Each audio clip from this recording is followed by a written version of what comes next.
everybody, welcome back to the channel. I'm over at Chase's garage, and today we're going to be working on his TJ, CJ, Frankenstein build. So Chase, you want to tell us a little bit about what you got going on? This is a 97 TJ tub, and the floor pans were just rotten. So I cut those out already, at least for the front footwells. I've got the formed steel pan already that I bought and cut to shape, and we're just going to tack those in. All right, sounds good. I'm actually watching him do all this because I had the same issue going on with my TJ, and eventually we'll have to replace mine. So here we go.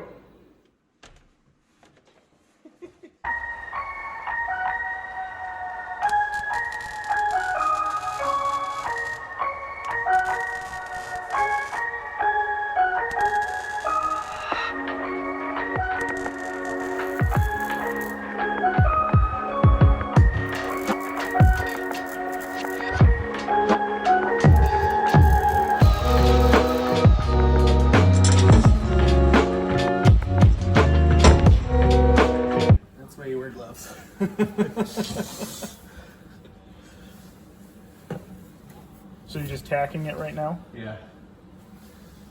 Just getting like all four corners because the heat will warp the pan. So I've got this corner in, I've got that in, and then I'll just kind of flatten the steel to the body so it's closer, so I'm not jumping a huge gap, which that seam sealer will fill. It's just I don't want to have a 1/4 inch gap here. That's. So how often are you tacking? Like every 2 inches or every inch? Every 2 inches, yeah, probably is sufficient if you're getting good contact. Yeah. Which it's kind of that muriatic acid prepped rust and then self-etching primer that technically you're supposed to be able to weld through, but it's kind of gives garbage welds. Gotcha. Plus my cobbled together welder is a piece of garbage too. So this here is the frame that Chase welded all together. This is actually a mock-up off a CJ5, right? Or CJ7? CJ7. Basically came in a bunch of different parts. He put it all together and did a very good job. Well, anything is better than what it was. Let's take a look at those old floor plans. Oh, old floor pans over here. This is what he already cut out.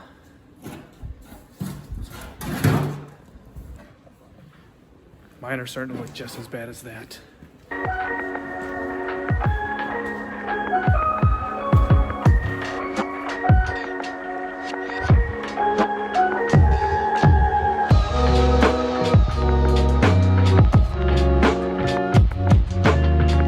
Looks good.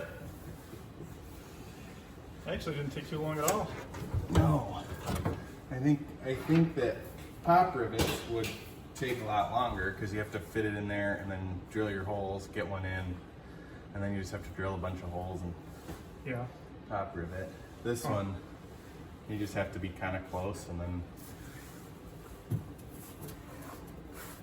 now I will get the shop vac, we'll clean it up, we'll rub it down with some alcohol, and then we can seam seal this, and then we'll tip it over on its side and we'll look at the bottom.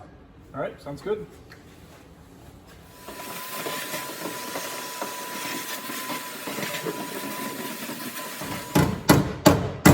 Good enough for who it's for. For those of you watching at home, Chase is building this for his wife.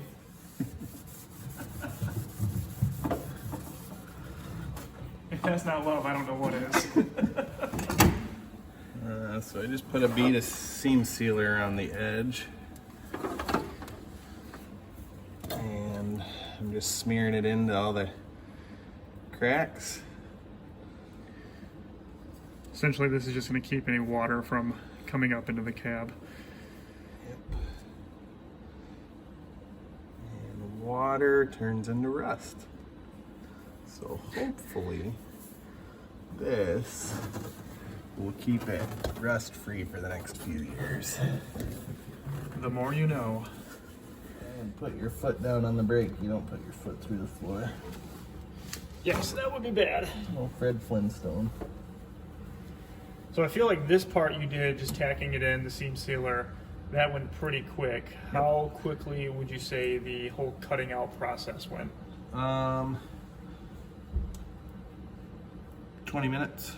Oh, so not too bad. No, not at all. I wouldn't want to do this with it on the frame. That'd be harder to do. Yeah. And I knew what was underneath it. I'm not worried about fuel lines getting cut or brake lines getting cut. So I just kind of went willy-nilly with the grinder and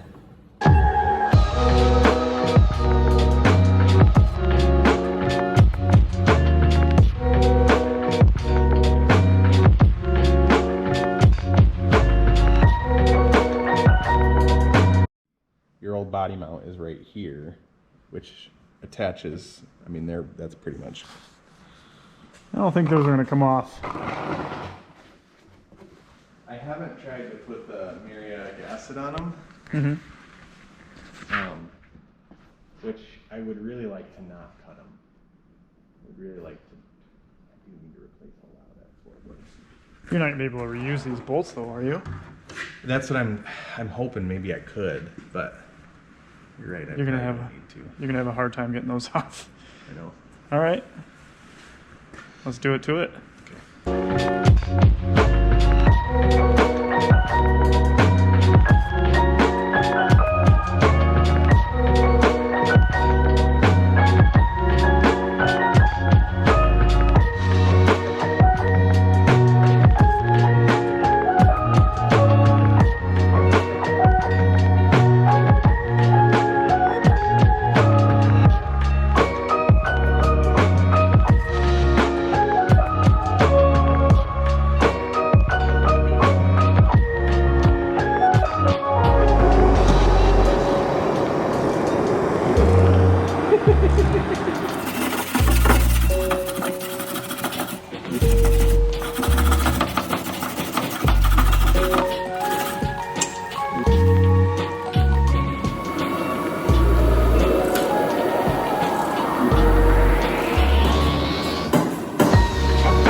This is how you know it's good. The rough country sticker on the dash. Yeah. Peeling that off? Unless you want to keep it on there. Well, I mean. No.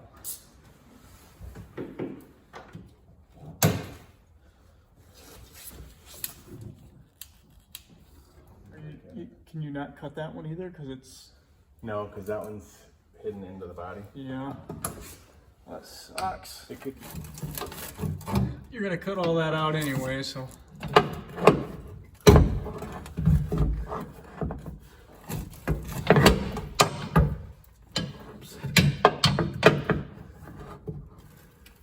Oh, that side's free.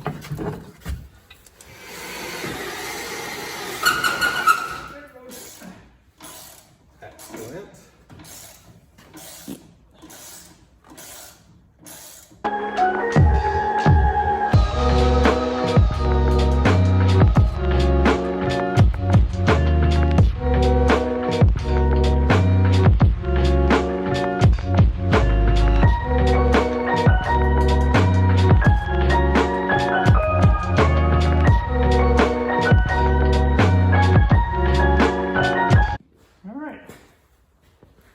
Theoretically, this should lift right off, right?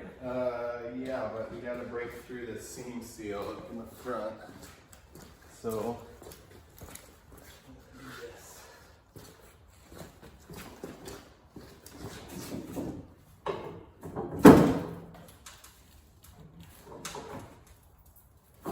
Oh, right here.